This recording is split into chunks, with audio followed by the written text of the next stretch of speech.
and that's where his lies are the most effective. And so if we can break that lie off, I think that we can help strengthen and better encourage our ministry community to stay on course with what God's called them to do. So that's what Sanctuary is about, really, is just providing a sanctuary. Thank you for joining us on Silently Bleeding Hope for the Pastor's Wife. Today, our guest is Bridgette Tomlin. Welcome, Bridgette. Thank you so much, Miss Jan. I'm so excited about talking with you today. Oh, I'm honored to have you with us. Tell me a little about you. Well, like you said, my name is Bridgette, and I am from Oklahoma, been born and raised here.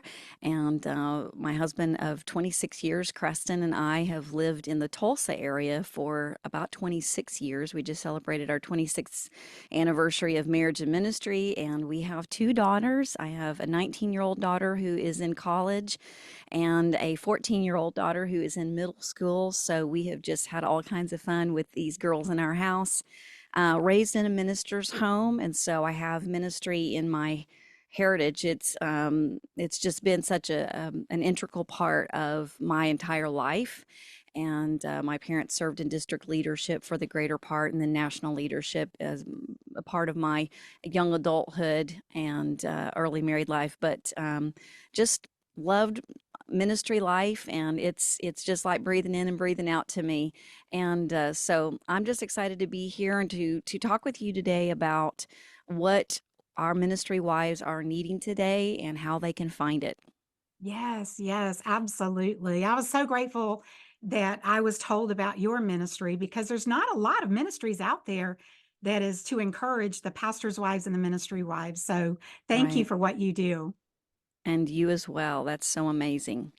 Bridgette, let's talk about you for just another moment. What do you feel has been your greatest calling in ministry? My highest calling, especially over the last 20 years, has been in raising my daughters. They are by far my most important disciples. And so that has been a primary focus for me, especially with a husband who travels full time in ministry. I've been the primary hands on parent with each of the girls. And so that has been a life investment for me, and I've enjoyed it. I've taken it very seriously. It's something I carry to the Lord in prayer daily. And so discipling them has been very, very important. And then other things that I personally really get off on, so to speak, is just helping ministry teams to find their niche and figuring out what it is that God has called them to do, and then also helping them to find the systems that work in making that ministry effective in their local community and through their local church. And then, of course, what we do with Sanctuary to Ministry Wives, that's been something that God has been burning in my spirit for many years, honestly, from day one, when my husband and I first went on the road 26 years ago. And kind of came into fruition in 2015 when we were able to finally launch a ministry for ministry wives. And that's something that gets me up every day, to be honest. It's something that I feel very, very burdened to do. I feel a calling to do it, and I feel equipped to do it. It's something that, has been so intuitive to me, not only as a ministry wife myself now, but then, of course, as a preacher's kid for now nearly 48 years. I love what you said about your greatest calling was to your daughters. I Mhm. think some pastors' wives need to hear that, that is while our children are in the home, that is our greatest calling. And Yeah. sometimes we need to be involved in ministry, but sometimes we need to say, no, I need to go to my daughter's basketball game, or I need to, whatever they're into, we need to be supportive of them. They need to know how much we love them and that we are their biggest cheerleader as well. So I love that you talked about that. Tell me a little about Sanctuary. Well, Sanctuary has just been something that has been culminating in my spirit for many years. I remember, Jan, when I was 22 years old, not even 22 years old, and got married. And we were married the first weekend of 1998. The very next weekend, we started in vocational ministry on the road, and we still had one semester left of college. So we were, I mean, raw rookies in every sense of the word. But I remember even within that first year, sitting, many times after a service, we would be going out to dinner with the host pastor and feeling the pull, the tug from the ministry wife that was sitting there. Often she was sitting there in silence. We know that ministry, while it's come a long way, it's still very much a male dominated field. And so a lot of times would sit there quietly. We would sit there quietly while our minister husbands talked a lot about what God was doing and the different things that they were excited about, maybe the things they were struggling with. And she sat there feeling like, I don't know if I can be honest here. And you could kind of just sense, I need something from you, and I don't even know how to tell you what that is.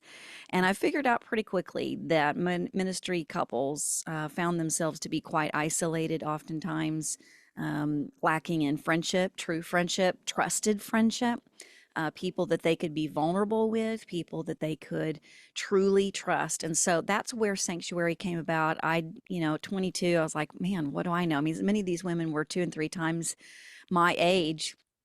And I would have been foolish to have pretended to have their solution in my pocket. But I believe that the Lord was burdening my heart and giving me the opportunity to have my own experiences with such things, to be able to then bring about some manner of solution. I wouldn't ever pretend to have all the answers. Goodness gracious, does anybody? But I felt like if I were to provide a platform where ministry wives could connect to each other, surely in that mix, there would be someone who could see the other and go, listen, I see you. I've been there. Let's laugh about that, or let's cry together, or let's talk about what I learned when I went through that myself. And hopefully create that generational and then cross cultural, all the different things, community, to where they could draw strength from one another. And I truly believe that isolation is the number one tool that the enemy uses to truly knock any believer off of their course, because that's where scripturally we see he always wants to come to you when you are alone. And that's where his lies are the most effective. And so, if we can break that lie off, I think that we can help strengthen and better encourage our ministry community to stay on course with what God's called them to do. So, that's what Sanctuary is about, really, is just providing a sanctuary for people who find the sanctuary to be more of a place of work or prison, even sometimes. Oh, that's amazing. I love what you're doing. It's so important that pastors' wives and ministry wives do not feel isolated, because I fully agree. I think that is the devil's number one tool, is Sure. to make us feel isolated and to make us feel like, you know, you're the only one that feels this way. Right. And boy, Yeah, isn't that a lie. completely. Bridgette, how can ministry wives and pastors' wives that are listening now, how can they best reach out and be part of Sanctuary? Tell us about that. Well, like I said, Sanctuary launched in 2015, and it launched with a 2 day, 2 night retreat. And we still host that retreat annually. It's actually, in my opinion, the culmination of what Sanctuary is all about. And it is so unique and such a powerful, beautiful experience for every one of our guests. And we host that annually in November.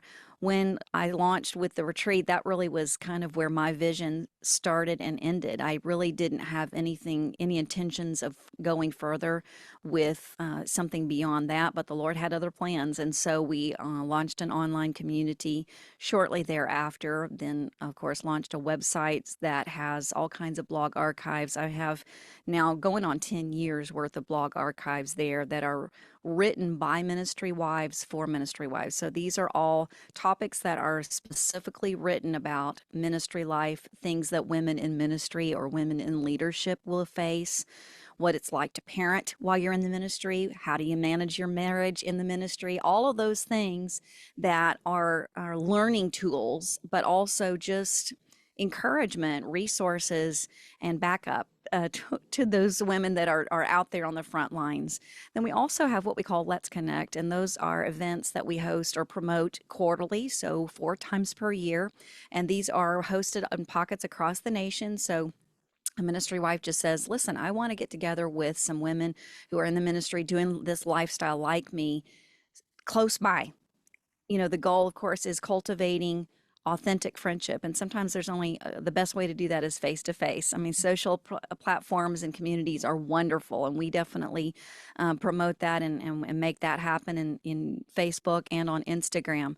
But we want them to connect face to face. Sometimes you need a hug, sometimes you need someone there right next to you with a cup of coffee in hand. And so these are hosted by ministry wives for ministry wives, and they're just casual lunch, brunch, dinner gatherings that where ministry wives get together who live and serve close to one another.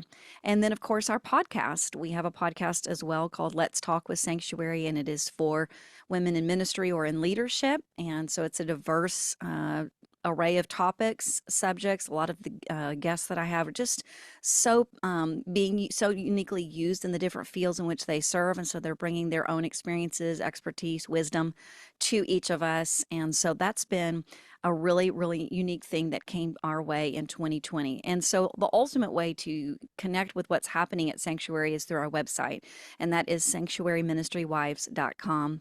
And you'll find information about all the things that I've mentioned and then some there at the website. Awesome. Thank you. What encouraging word do you have for that precious woman of God that's listening right now and she feels so alone and like nobody really understands? What could you say to encourage her today? Well, something that I just really want to encourage your community more than anything, Jan, is just to not give up.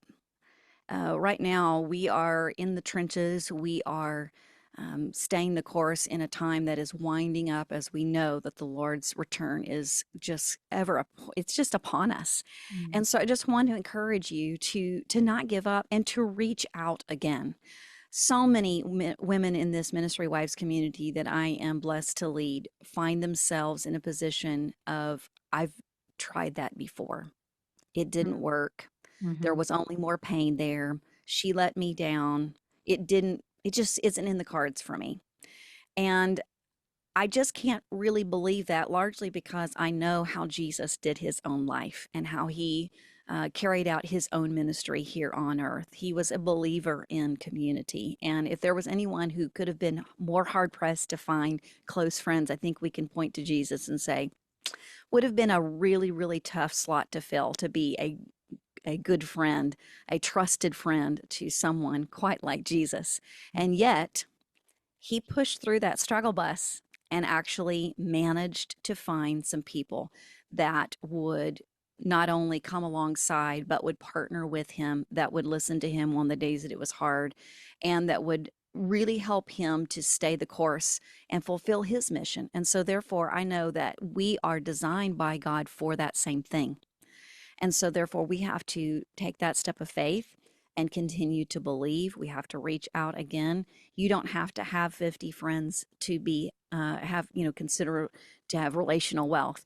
You really only need two or three, but you need someone that's going to be an accountability to you, someone that's going to encourage you and speak truth when the enemy wants to bring lies, when life happens and you want to default to old habits.